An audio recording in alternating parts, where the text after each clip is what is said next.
മനുഷ്യജീവിതത്തിൽ കല്ല് പോലും ഉരുകുന്ന ചില നിമിഷങ്ങളുണ്ട്. കരുത്തുള്ള കാഴ്ചപ്പാടുകൾ കണ്ണീരിൽ അലിഞ്ഞു പോകുന്ന ചില നിമിഷങ്ങളുണ്ട്.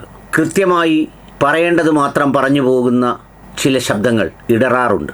അതെ, ഇന്ന് മുണ്ടക്കൈ ചൂരൽമലയിൽ 51 കുടുംബങ്ങൾക്ക് വീട് സമ്മാനിച്ച ചടങ്ങിൽ കേരള രാഷ്ട്രീയത്തിലെ കരുത്തനും, എത്രയോ മന്ത്രിസഭകൾ, എത്രയോ വെല്ലുവിളികൾ, എത്രയോ മികച്ച സംഘാടനം, എത്രയോ വേദനിപ്പിക്കുന്ന നിമിഷങ്ങൾ, എന്തെല്ലാം പദവികൾ, ഇതിലൂടെയെല്ലാം സഞ്ചരിച്ചു പോന്നിരുന്ന ഒരു മനുഷ്യൻ്റെ വാക്കുകൾ വല്ലാണ്ടിടറി.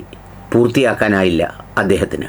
അതെ, ആ വീടുകൾ കൈമാറിയ ചടങ്ങിൽ കുഞ്ഞാലിക്കുട്ടി എന്ന കേരളത്തിലെ തലമുറകളുടെ നേതാവായി മാറിയ അദ്ദേഹം വിതുമ്പിയ നിമിഷങ്ങൾ. നമ്മൾ അവരുടെ സന്തോഷം കണ്ടു. അവരെ സംബന്ധിച്ചിടത്തോളം വലിയ ദുഃഖം കടന്നു വന്നവരാണ്. പക്ഷെ ഇന്ന് നമ്മൾ അവരുടെ മുഖത്ത് കണ്ട ഒരു ആനന്ദാശ്രമാണ്. അത്രയും ചെയ്യാൻ കഴിഞ്ഞത് വലിയ ഭാഗ്യം. ഞാൻ കൂടുതൽ പറയുന്നില്ല.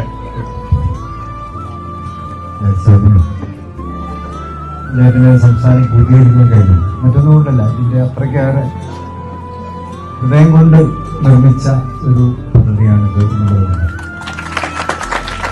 മനുഷ്യത്വത്തിൻ്റെയും മാനവികതയുടെയും ഏറ്റവും മനോഹരമായ നിമിഷങ്ങൾ സമ്മാനിച്ച് ഒരുപാട് മനുഷ്യർക്ക്, എല്ലാം നഷ്ടപ്പെട്ടവർക്ക്, ആ നഷ്ടപ്പെട്ടതിന് പകരമായി പോയ ജീവനുകൾ നൽകാനാവില്ലെന്ന പരിമിതി നിലനിർത്തിക്കൊണ്ട് തന്നെ അവർക്ക് കയറി താമസിക്കാൻ അവരവരുടെ വിശ്വാസമനുസരിച്ച്, അവരവരുടെ ചിന്തകൾക്കനുസരിച്ച് അത് കൈമാറിയ ചടങ്ങായിരുന്നു ഇന്ന്.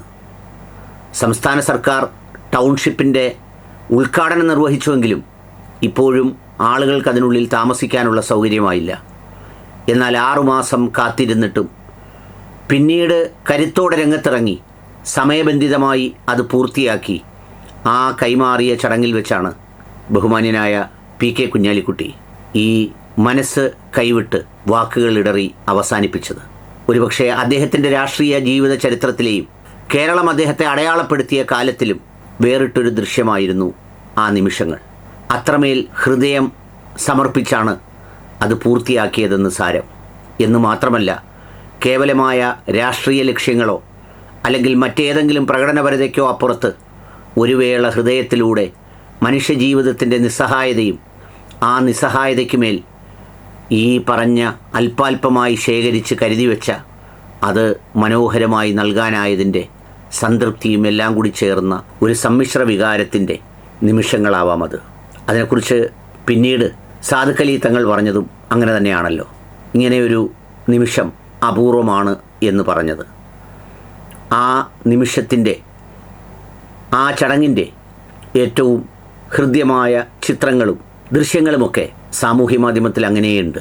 മനുഷ്യർക്ക് വേണ്ടിയാണ് മതവും രാഷ്ട്രീയവും എല്ലാമെല്ലാം നന്മയ്ക്ക് വേണ്ടിയാകണം എന്ന ചേർന്ന് നിൽക്കലിൻ്റെ രാഷ്ട്രീയം, ജീവിതം നഷ്ടപ്പെട്ടവർക്ക് തണലൊരുക്കി നൽകിയ ചാരിതാർത്ഥ്യം, സത്യസന്ധമായും സുതാര്യമായും അത് പൂർത്തിയാക്കിയതിൻ്റെ ആത്മസംതൃപ്തി, ഇതൊക്കെയും ഉണ്ടായിരുന്നു അവിടെ കൂടിയ മുഖങ്ങളിലെല്ലാം. എങ്കിലും വേറിട്ടതായിരുന്നു ആ വിതുമ്പുന്ന വാക്കുകൾ.